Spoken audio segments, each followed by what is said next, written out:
രുചിക്കൂട്ട് നിങ്ങൾക്കായി സമർപ്പിക്കുന്നത് ഓട്ടുപാറയിലെ ജനതയുടെ ഏറ്റവും വലിയ പാത്രക്കട Janatha Francis tower Ottupara. Phone 9526267779. Any time ന്യൂസിലെ രുചിക്കൂട്ടിലേക്ക് എല്ലാവർക്കും സ്വാഗതം. ഞാൻ ഡോക്ടർ ലിജി. ഇന്ന് ഞാനൊരു നീർദോശയാണ് ഉണ്ടാക്കുന്നത്. ഒരു കർണാടക ഐറ്റമാണ്. ഉടുപ്പിയിൽ ഉണ്ടാക്കുന്ന ഒരു ദോശയാണ്. നീർദോശയ്ക്ക് നമ്മൾക്ക് മെയിനായിട്ട് പച്ചരി കൊണ്ടാണ് അത് ഉണ്ടാക്കുക. പച്ചരിയും തേങ്ങയും വെള്ളവും അത്ര മാത്രമേ ഉള്ളൂ. വളരെ സിമ്പിളായിട്ട് ഉണ്ടാക്കാൻ പറ്റുന്ന ഒരു ദോശയാണത്. ഇതിപ്പോൾ 1 കപ്പ് പച്ചരി ഞാൻ 2 മണിക്കൂർ മുമ്പ് വെള്ളത്തിൽ കുതിർത്തതാണ് കേട്ടോ. അതിൽ 1 കപ്പ് പച്ചരിക്ക് 1/2 കപ്പ് തേങ്ങ, ഉപ്പ്, പിന്നെ ആവശ്യത്തിന് വെള്ളം.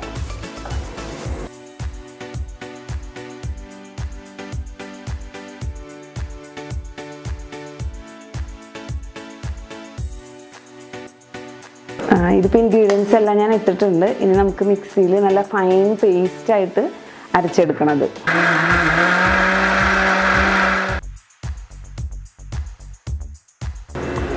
ഇതിപ്പം അരച്ചെടുത്ത പച്ചരിയും തേങ്ങയും ഉപ്പുമാണ് കേട്ടോ. ഈ കൺസിസ്റ്റൻസി അല്ല, ഇതിപ്പോൾ കട്ടിയാണ്. നമുക്കിനി ഇതിൽ വെള്ളം മിക്സ് ചെയ്യേണ്ടി വരും. ഇതിപ്പം ഈ ഒരു തിക്നെസ് അല്ല, നമുക്ക് കുറച്ചും കൂടെ വെള്ളം വേണം. വെള്ളം പോലെ ഇരിക്കേണ്ട ഇത് കേട്ടോ. നമ്മൾ സാധാരണ ദോശ പോലെ ഒഴിച്ച് ഇങ്ങനെ പരത്തിയെടുക്കുന്ന ടൈപ്പ് അല്ല. ഇങ്ങനെ സ്പൂണിൽ എടുക്കുമ്പോൾ ഇവിടെ ബാക്കിൽ ഇങ്ങനെ ട്രാൻസ്പെറൻറ്റ് പോലെ വരണം. അതാണ് അതിൻ്റെ ഒരു കണക്ക്.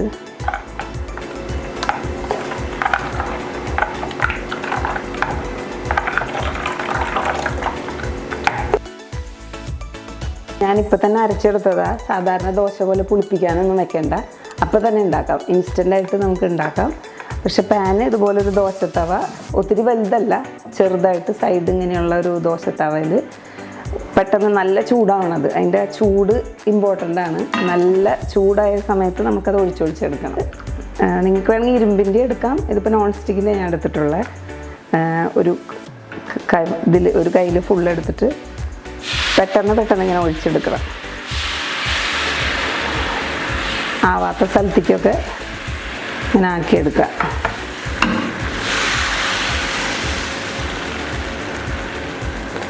ഇതുപോലെ ഇങ്ങനെ ഹോൾസ് നെറ്റ് പോലെ വരും. ഇങ്ങനെ ഹോളായിട്ട് വരും.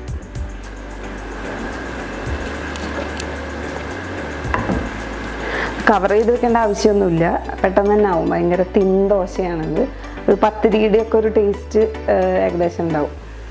ഇപ്പോൾ ആയിട്ടുണ്ട്. ജസ്റ്റ് മടക്കിയിട്ട് 2 മടക്ക് വേണമെങ്കിൽ മടക്കാം, അല്ലെങ്കിൽ നമുക്കൊരു 3 ഇതുപോലെ മടക്കാം. ഇതെടുക്കാം.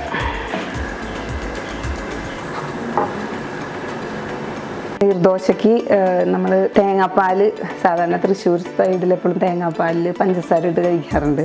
അത് നല്ല കോമ്പിനേഷനാണ്. പിന്നെ അതിൽ ഇഷ്ടമില്ലാത്തവർക്ക് വെറുതെ ചിക്കൻ കറിയോ, ഇനിയിപ്പോൾ ഞാൻ അടുത്ത പ്രാവശ്യം ഒരു ചെമ്മീൻ തീയൽ കാണിക്കാം.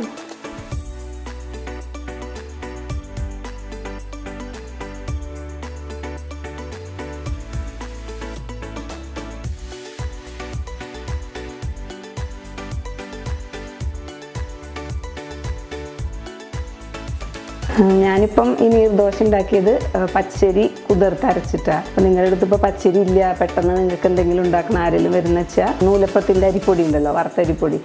ഈ പച്ചരിക്ക് പകരം ആ അരിപ്പൊടി തേങ്ങയും ഉപ്പിട്ടിട്ട് ഇതുപോലെ തന്നെ അരച്ചാൽ മതി. പിന്നെ അതിൻ്റെ കൺസിസ്റ്റൻസി ഞാൻ പറഞ്ഞത്, നമ്മൾ ഒരു പ്രാവശ്യം ഒഴിച്ച് നോക്കിയാൽ മനസ്സിലാവും. രണ്ടാമത്തെ ആകുമ്പോൾ ശരിയായിക്കോളും. ചിലപ്പോൾ ആദ്യത്തെ കട്ടി കൂടും. അപ്പോൾ അത് മതി. അപ്പം പച്ചരിക്ക് പകരം അരിപ്പൊടി അരച്ചാൽ മതി. ഇന്നപ്പം നമ്മുടെ നീർദോശ നിങ്ങളെല്ലാം കണ്ടല്ലോ. അപ്പം വീട്ടിലെന്തായാലും എല്ലാവരും ട്രൈ ചെയ്ത് നോക്കണം. എളുപ്പമാണ്, പെട്ടെന്ന് കഴിയും, നല്ല ടേസ്റ്റുമാണ്. ഇനി അടുത്ത ആഴ്ച ഞാൻ ഇതിന് കോമ്പിനേഷനായിട്ട് കഴിക്കാൻ പറ്റുന്ന ഒരു ചെമ്മീൻ തീയലായിട്ട് വരാം. അതുവരെ എല്ലാവരും സുഖമായിട്ടിരിക്കുക. ബൈ.